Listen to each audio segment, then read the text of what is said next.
الصلاۃ والسلام علیک یا رسول اللہ، الصلاۃ والسلام علیک یا نور اللہ۔ آج میں اس ویڈیو میں آپ لوگوں کو درود پاک کی برکت اور حضرت علی کی کرامت بتاؤں گا۔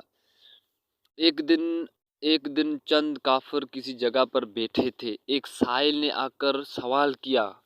وہ کافر تمخص کہنے لگے کہ حرم میں چلے جاؤ، وہاں حضرت علی رضی اللہ تعالیٰ عنہ بیٹھا ہوگا، وہ تمہیں مال و دولت دے گا۔ اس شخص نے آ کر حضرت علی رضی اللہ تعالیٰ عنہ سے سوال کیا، میں غریب ہوں، مجھے کچھ عطا فرمائے۔ تو آپ رضی اللہ تعالیٰ عنہ کے پاس کوئی ایسی چیز نہیں تھی۔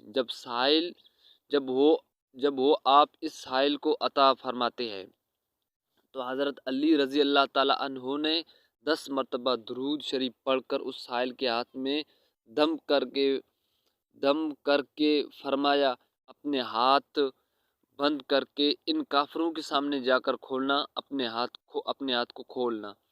سائل نے جب ان کافروں کے سامنے جا کر ہاتھ کھولا تو اس کے ہاتھ میں بہت قیمتی ہیرا دیکھ کر حیران ہو گئے کافر حضرت علی رضی اللہ تعالیٰ کے پاس آ کر کہنے لگے، اے علی، تیرے پاس اتنی قیمتی ہیرے کہاں سے آتے ہیں جو تو نے سائل کو عطا کیا؟ حضرت علی رضی اللہ تعالیٰ نے فرمایا کہ جب سائل نے مجھ سے آ کر سوال کیا تو میرے پاس اسے دینے کے لیے کچھ نہیں تھا، لہٰذا میں نے 10 مرتبہ درود شریف پڑھ کر اس کے ہاتھ میں دم کیا تو درود پاک کی برکت سے اللہ تعالیٰ نے اس کے ہاتھ میں قیمتی ہیرا پیدا کر دیا۔ درود کی یہ برکت حضرت علی رضی اللہ تعالیٰ کی کرامت دیکھ کر تمام کافر حیران زدہ ہو گئے۔ تین کافر اسی ٹائم کلمہ پڑھ کر مسلمان ہو گئے۔ سبحان اللہ۔ اللہ پاک ہم سب کو زیادہ سے زیادہ درود شریف پڑھنے کی توفیق دے دے، آمین ثم آمین۔